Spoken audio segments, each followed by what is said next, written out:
Il n'y aura pas de transition sans redirection de l'éducation. Depuis des siècles, l'éducation en Occident repose sur un principe fondateur, l'individu avant tout. C'est la pensée cartésienne, la pensée de la compétition, de la performance. Nous avons conçu l'apprentissage comme un processus isolé, centré sur l'autonomie et la réussite individuelle. Et si cette vision était une impasse? Dans un monde marqué par la fragmentation sociale, les crises écologiques et l'hyper-individualisme, une autre voie est peut-être possible. Une voie où l'éducation ne serait plus un instrument de séparation, mais un espace de co-construction du savoir, un lieu où on apprend à renforcer les liens entre les êtres. C'est ce que propose la philosophie de l'Ubuntu. L'Ubuntu est une éthique du lien. Dans cette philosophie, l'être humain n'existe qu'à travers ses relations avec les autres. Loin de l'isolement du cogito ergo sum, je pense donc je suis, l'Ubuntu affirme « je suis parce que nous sommes ».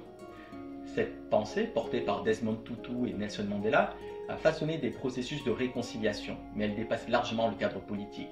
Elle est une manière d'être au monde. Elle invite à penser l'éducation comme un espace de reliance et de co-apprentissage.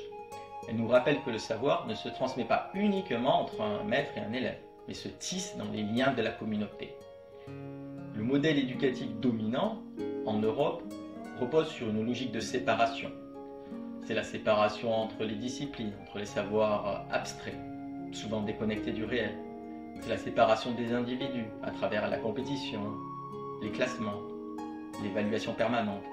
C'est la séparation des humains et du vivant qui nous enferme dans une vision extractiviste du monde. L'école ne reconnaît plus l'interdépendance. Elle forme des individus solitaires en quête de performance, mais coupés de leur appartenance à un tissu collectif.